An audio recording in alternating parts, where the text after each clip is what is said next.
সামগ্ৰিকভাৱে প্ৰথমতে আমি কিছু কথা ক'ব বিচাৰোঁ যে LPৰ ক্ষেত্ৰত প্ৰাৰ্থীসকল এটা এডভান্টেজ পজিশ্যনত আছে বিশেষতঃ 5550টা পদৰ ক্ষেত্ৰত সেই সময়ত CTET-ত বেছি নম্বৰ থকা বা NISৰ প্ৰাৰ্থীসকল অন্তৰ্ভুক্তি হোৱাৰ পিছত তেওঁলোকৰো বেছি নম্বৰ থকা বা জেনেৰেল টেট পাছ কৰা প্ৰাৰ্থীসকলৰ তেওঁলোকৰ সিমান হাই স্কোৰিং প্ৰাৰ্থী কম আছে কিন্তু 5550টা পদৰ পিছত যি 4500 পদৰ অনলাইন আবেদন হ'ল সেই ক্ষেত্ৰত কিন্তু সম্পূৰ্ণ এখন বিপৰীত ছবি আমি দেখিবলৈ পাওঁ প্ৰায়খিনি কম নম্বৰ থকা প্ৰাৰ্থীয়ে তেওঁলোকে CTET-ৰ যোগেদি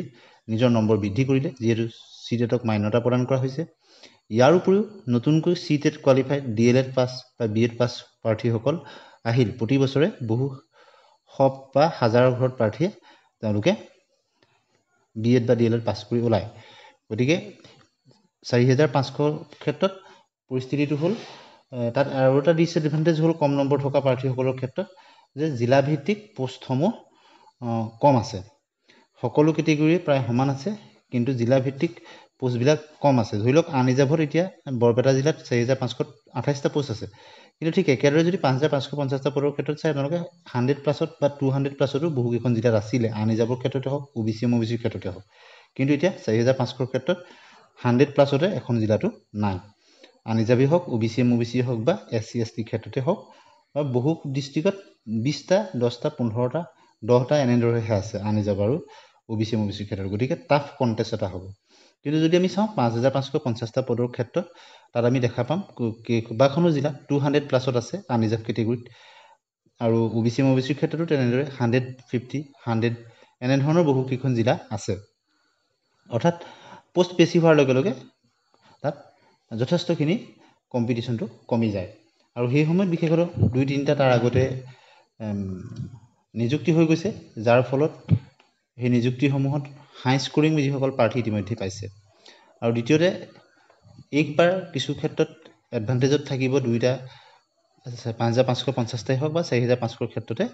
যে কণ্টেক্সুৱেল টিচাৰসকলক SRD যোগেদি স্পেচিয়েল ৰিক্ৰুইটমেণ্ট ড্ৰাইভৰ যোগেদি যে যি নিয়মীয়াকৰণ কৰা হ'ল সেইটো এটা এডভান্টেজত থাকিব আৰু তেওঁলোকৰ যিটো এক্সপিৰিয়েঞ্চ সেই এক্সপিৰিয়েঞ্চৰ ক্ষেত্ৰত মিউচুৱেল ট্ৰেন্সফাৰ বা ছিংগুল ট্ৰেন্সফাৰৰ ক্ষেত্ৰতো কিছু সুবিধা দিছে গতিকে ইমানখিনি সুবিধা চৰকাৰে দিয়াৰ পিছত তেওঁলোক পুনৰ ফ্ৰেছ হিচাপত আকৌ নিয়মীয়া পোষ্টত নাহিব আৰু LPত যিসকল ইতিমধ্যে ৰেগুলাৰ হৈছে তেওঁলোকে LPত আবেদনেই কৰিব নোৱাৰিব ঠিক একেদৰে MEত যিসকল ৰেগুলাৰ হৈছে তেওঁলোকে আকৌ আবেদন কৰিব নোৱাৰিব তেনেকুৱা বিশেষ এডভাৰটাইজত উল্লেখ কৰা হৈ গৈছে গতিকে পূৰ্বৰ তুলনাত কিছু তাত যিটো একেখিনি মানুহে আবেদন কৰি থকাৰ যিটো প্ৰৱণতা বা শিক্ষকতা কৰি থকা প্ৰাৰ্থী পুনৰ আবেদন কৰি থকাৰ প্ৰৱণতাটো বহু পৰিমাণে কমি যাব আৰু NISৰ ক্ষেত্ৰতো এতিয়া অন্তৰ্ভুক্তি হোৱাৰ পিছত 5550টা পদৰ ক্ষেত্ৰত বহুত বেছি কাট অফ বাঢ়ি যাব বুলি বহুতে ক'ব বিচাৰে কিন্তু দেখা যায় যে NISৰ ক্ষেত্ৰত প্ৰাৰ্থীখিনি যথেষ্ট তেওঁলোক 2000 আপোনালোকে জানে যে 17 চনৰ তেওঁলোক 17 চনলৈকে যিখিনি কৰিছিলে গতিকে তাৰ পৰা যে প্ৰায় 8 বছৰ 7 বছৰ হ'ল সেই সময়ত যিসকলৰ ভাল নম্বৰ আছিলে তেওঁলোক ইতিমধ্যে কণ্টেক্সুৱেলতে হওক বা নিয়মত পাইছে যিসকল প্ৰাৰ্থী তেওঁলোকৰ একাডেমিক্সত নম্বৰ কম আছিল টেটত ভাল নম্বৰ থকা সত্ত্বেও বা টেটত তেওঁলোকৰ নম্বৰ কম আছিল একাডেমিক্সত বেছি আছিল তেনে প্ৰাৰ্থীখিনি তেওঁলোক থাকি গৈছিল গতিকে তেওঁলোকো আবেদন কৰিছে NISৰ পৰা DLED কৰা বহুখিনি আছে বাৰু তথাপিতো তেওঁলোকে ইমান হাই স্কোৰিং নহয় অৰ্থাৎ ভাল নম্বৰ পোৱা প্ৰাৰ্থী আছে তথাপিতো বৰ্তমানৰ তুলনাত CTETৰ যেনেদৰে 120 125 বা 115 110 100 তেনেকুৱা ধৰণৰ প্ৰাৰ্থীৰ সংখ্যা NISৰ ক্ষেত্ৰত নিযুক্তি নোপোৱাকৈ থাকি যোৱা খুব কম প্ৰাৰ্থীহে আছে কিন্তু কম প্ৰাৰ্থীহে আছে গতিকে তেওঁলোকৰ পৰা ধৰি লওক +-1 2 ইমানটো হয়তো প্ৰত্যেকখন জিলাত হ'ব পাৰে কোনোবাখনত হয়তো 1.5 ইমানটোলৈকে প্ৰভাৱ হ'বগে পাৰে তেওঁলোকৰ অন্তৰ্ভুক্তিৰ পিছত গতিকে বহুত বেছি প্ৰভাৱ পেলাব বুলিও আমি ক'ব নোৱাৰোঁ NISৰ খিনি তথাপিতো সকলো এটা অন্তৰ্ভুক্তি হোৱাৰ ফলত এতিয়া আৰু নিযুক্তিৰ ক্ষেত্ৰত কোনো বাধা নাথাকিব যিহেতু বহু দীঘলীয়া আইনী যুঁজ হৈছে আৰু এতিয়া দ্বিতীয় পৰ্যায়ৰ ভেৰিফিকেশ্যনৰ কাৰণেও নটিফিকেশ্যন প্ৰকাশ পাইছে এতিয়া আশা কৰা গৈছে যে যি ADR ক্ষেত্ৰত যি বা অন্যান্য ধৰণৰ GTBGD নিযুক্তি হ'ব একেলগতে সেই 5550টা পদৰ নিযুক্তি হ'ব 4500 পদৰ ক্ষেত্ৰত কেতিয়ালৈ নিযুক্তি দিব নিৰ্দিষ্ট সময়সীমা কিন্তু এতিয়ালৈকে কোৱা নাই বা তাৰ সেইখিনি কেৱল আবেদনটোহে হৈ আছে ভেৰিফিকেশ্যনখিনি হোৱা নাই গতিকে শিক্ষা বিভাগীয় মন্ত্ৰী বা মুখ্যমন্ত্ৰী মহোদয়ে নোকোৱালৈকে আমি ক'ব নোৱাৰোঁ। এতিয়া কথা হ'ল যিসকল প্ৰাৰ্থী কম নম্বৰ, বিশেষত টেটত যিসকলৰ কম নম্বৰ আছে, আৰু নতুন পদ্ধতি মতে যিহেতু একাডেমিক্সত ধৰি লওক আপোনাৰ প্ৰফেশ্যনেলি হওক বা একাডেমিক কোৱালিফিকেশ্যনত মাত্ৰ 5% থাকে,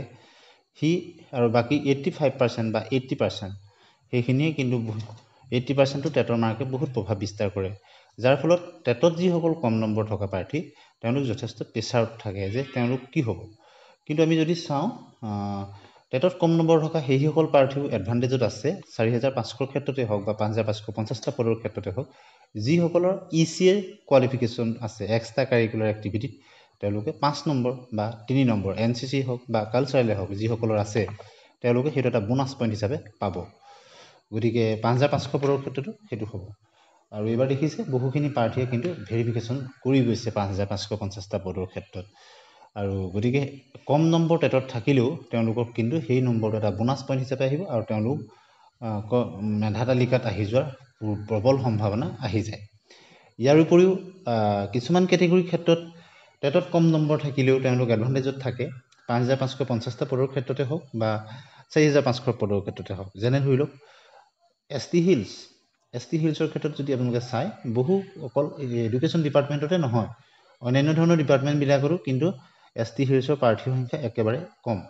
গতিকে ST হিলছৰ কম নম্বৰ থকা প্ৰাৰ্থীও তেওঁলোকৰ সম্ভাৱনা প্ৰবল। এইবাৰ আৰু এটা এডভান্টেজ পজিশ্যনত থাকিব টি ট্ৰাইবছৰ ক্ষেত্ৰত।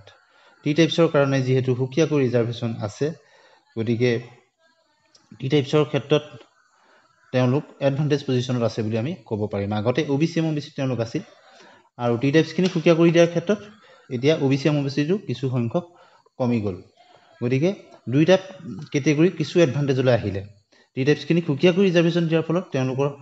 চাকৰি পোৱাৰ সম্ভাৱনা বহুত বাঢ়ি গ'ল। টি টাইপছৰ যিহেতু আপোনালোকে জানে যে টি টাইপছৰ প্ৰাৰ্থী টেট কোৱালিফাইড অন্য কেটেগৰীৰ তুলনাত আনুপাতিকভাৱে কম আছে, বা তেওঁলোক টেট কোৱালিফাইড হ'লেও হাই স্ক'ৰিং প্ৰাৰ্থীৰ সংখ্যা কম। গতিকে টি টাইপছৰখিনিও তেওঁলোকে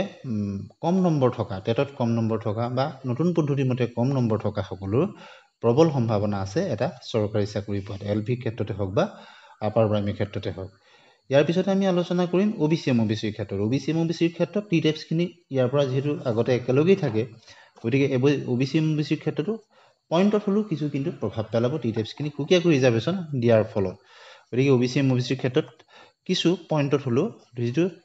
পৰিস্ফুট নহ'লেও কিছু হ'লেও এডভান্টেজত কিন্তু আহিব। সেই কথাটো বহুতেই মাৰ্ক নকৰে। টি টাইপছক সুকীয়াকৈ ৰিজাৰ্ভেশ্যনটো দি দিয়াৰ ফলত OBC MOBCৰ কিছু এডভান্টেজত আহিব। 5,550টা পদৰ ক্ষেত্ৰতো আহিব আৰু আপোনালোকৰ 4,500 পদৰ ক্ষেত্ৰতো আহিব। আৰু অন্য এটা কথা হ'ল যে উমেনৰ কাৰণে যিটো ৰিজাৰ্ভেশ্যন থাকে, গতিকে আনৰিজাৰ্ভৰ ক্ষেত্ৰতে হওক বা অন্য কেটেগৰীৰ ক্ষেত্ৰতে উমেন ৰিজাৰ্ভেশ্যনৰ যিটো পদ্ধতি, চৰকাৰী পদ্ধতি মতে উমেন কেটেগৰীৰ কেণ্ডিডেটসকলো তেওঁলোক যদি কম নম্বৰো থাকে, তেওঁলোকৰ যিটো ৰিজাৰ্ভেশ্যনটো থাকে উমেনৰ কাৰণে, যদিও লিষ্টত তেনেকৈ পৰিস্ফুটভাৱে উমেন বুলি নাহিবও পাৰে, তথাপিও তেওঁলোকক কিন্তু তেওঁলোকৰ যিটো পাৰ্চেণ্টেজত থাকিব লাগে কেণ্ডিডেট, সেই সকলোখিনি মেৰিটত চাই উমেনৰ ক্ষেত্ৰতো কিছু কম নম্বৰ থাকিলেও তেওঁলোকৰ মেৰিট লিষ্টত অন্তৰ্ভুক্ত হোৱাৰ পূৰ্ণ সম্ভাৱনা আছে। গতিকে কম নম্বৰ হ'লেও তেওঁলোক এডভান্টেজত থাকিব। গতিকে কম নম্বৰ থকা প্ৰাৰ্থী কোনসকল আটাইতকৈ বেছি প্ৰত্যাহ্বানৰ সন্মুখীন হ'ব? সেইসকল হ'ল আনৰিজাৰ্ভ কেটেগৰীৰ অন্তৰ্ভুক্ত জেনেৰেল কাষ্টৰ যিসকল প্ৰাৰ্থী। তেওঁলোকক টেটত পাছ হ'বৰ কাৰণেও 90 মাৰ্কছ লাগে, আৰু তেওঁলোকৰ ক্ষেত্ৰত কেণ্ডিডেটছৰ তেওঁলোকৰ প্ৰতিযোগিতাটো বেছি, কিয়নো আনৰিজাৰ্ভ কেটেগৰীত URত সকলো কেটেগৰী প্ৰাৰ্থী আহি যায়, যিসকলে 90 বা তাতকৈ বেছি নম্বৰ পাই টেটত কোৱালিফাই কৰে। গতিকে তেওঁলোকৰ ক্ষেত্ৰত কম্পিটিশ্যনটো একদম টপমষ্ট লেভেলত হৈ যায়। গতিকে আনৰিজাৰ্ভৰ প্ৰাৰ্থীসকল যথেষ্ট চিন্তাত থাকিব, যিসকলৰ জাষ্ট তেওঁলোকৰ 90 বা 100ৰ তলত যিসকলে পাইছে তেওঁলোকৰ যথেষ্ট প্ৰেছাৰত থাকিব, তেওঁলোকৰ নাম মেধাৰ তালিকাত